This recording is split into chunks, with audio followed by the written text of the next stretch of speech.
बड़ा असर हुआ है। लखनऊ से ये खबर थी, डीजी स्कूली शिक्षा ने सफाई जारी की है। आपको बता दें कि जिस तरीके से उत्तर प्रदेश में सरकारी स्कूलों के बंद होने की बात सामने आ रही थी, कई स्कूलों में बंद करने की बात सामने आ रही थी, उसके बाद बेसिक शिक्षा विभाग ने इस खबर पर यू टर्न लिया। मंत्री संदीप सिंह ने फिर अपनी जो फजीहत है वो करवाई। भारत समाचार की खबर का बड़ा असर, डीजी स्कूल शिक्षा ने अपनी सफाई जारी कर दी है क्योंकि फजीहत लगातार हो रही थी। उत्तर प्रदेश में कोई भी सरकारी स्कूल बंद नहीं होगा। सीमा आप जुड़ चुके हैं। सीमा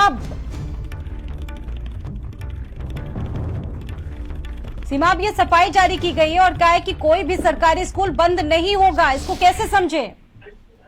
देखिए, पहले फैसला सरकार के में बैठे हुए लोग ले लेते हैं कि स्कूल बंद किए जाएंगे 27,000। पूरे प्रदेश में हाहाकार मच गया इस खबर के फैलते ही। और संदीप सिंह जो मंत्री हैं उत्तर प्रदेश सरकार में बेसिक शिक्षा के, उन्होंने फिर फजीहत करवाई सरकार की एक बार इस तरह की चीजें करवाने के बाद। और लगातार ये देखा जा रहा है कि जो अधिकारी हैं वो अपना कदम आगे बढ़ा लेते हैं, इसके दुष्परिणाम के बारे में लोगों को नहीं मालूम होता है। और अब बेसिक शिक्षा की जो डीजी हैं उन्होंने फिर से सफाई जारी की है कि स्कूल बंद नहीं होंगे। जब इस तरह की चीजें नहीं होनी है तो पहले इस पर मसौदा क्यों तैयार किया जाता है, सरकार की फजीहत क्यों कराई जाती है, इस पर ये एक बड़ा सवाल है। कुल मिलाकर बेसिक शिक्षा मंत्री संदीप सिंह दोबारा सरकार की फजीहत करा चुके हैं। एक बार डिजिटल अटेंडेंस को लेकर फजीहत हुई थी और दोबारा फिर अब इसको लेकर फजीहत हुई है कि स्कूल बंद किए जाएंगे। आज डीजी का जो है बयान आया, उन्होंने यू टर्न लिया है उस पूरे मामले में और कहा है कि कोई भी स्कूल अब बंद नहीं होगा।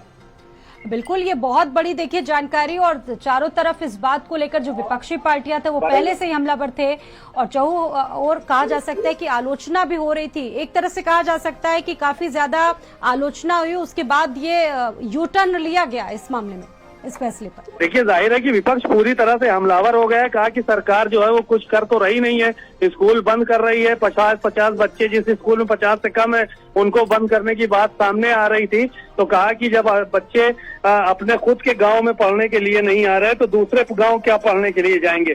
तो ये बहुत सारे सवाल खड़े हो रहे थे। इसके बाद बेसिक शिक्षा के डायरेक्टर को जो है वो कहीं ना कहीं यू टर्न लेना पड़ा है और अब स्कूल बंद नहीं होंगे, ऐसी खबरें आ रही हैं। कुल मिलाकर 2 दिन सरकार की खूब फजीहत हुई और इसके पीछे कोई और नहीं, बेसिक शिक्षा विभाग के मंत्री और अधिकारियों का हाथ है सरकार की फजीहत कराने में।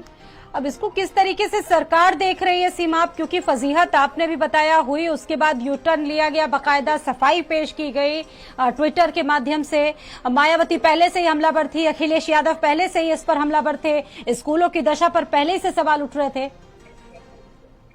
देखिए, जाहिर है कि जो विपक्ष के लोग हैं उनका साफ तौर पर यही कहना है कि सरकार को अगर कोई काम करना है तो बेसिक शिक्षा के जो स्कूल हैं उनको बढ़ावा देने का काम करना चाहिए, उनको बेहतर बनाने का काम करना चाहिए, जिससे कि बच्चों का भविष्य उज्जवल हो सके। स्कूल बंद करना कोई समाधान नहीं है। शायद यही वजह है कि पूरा विपक्ष विरोध में इस मामले को लेकर उतर आया था और उत्तर प्रदेश सरकार के जो अधिकारी हैं और जो मंत्री हैं उनको यू टर्न लेना पड़ा और बेसिक शिक्षा पे सफाई देनी पड़ी कि स्कूल कोई भी बंद नहीं किए जाएंगे।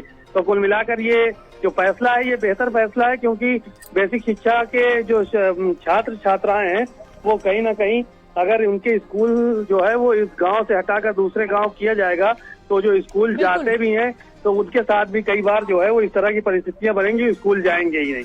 बिल्कुल, बहुत धन्यवाद आपका जानकारी देने के लिए। तो बेसिक शिक्षा विभाग ने फिलहाल अब यू टर्न ले लिया है।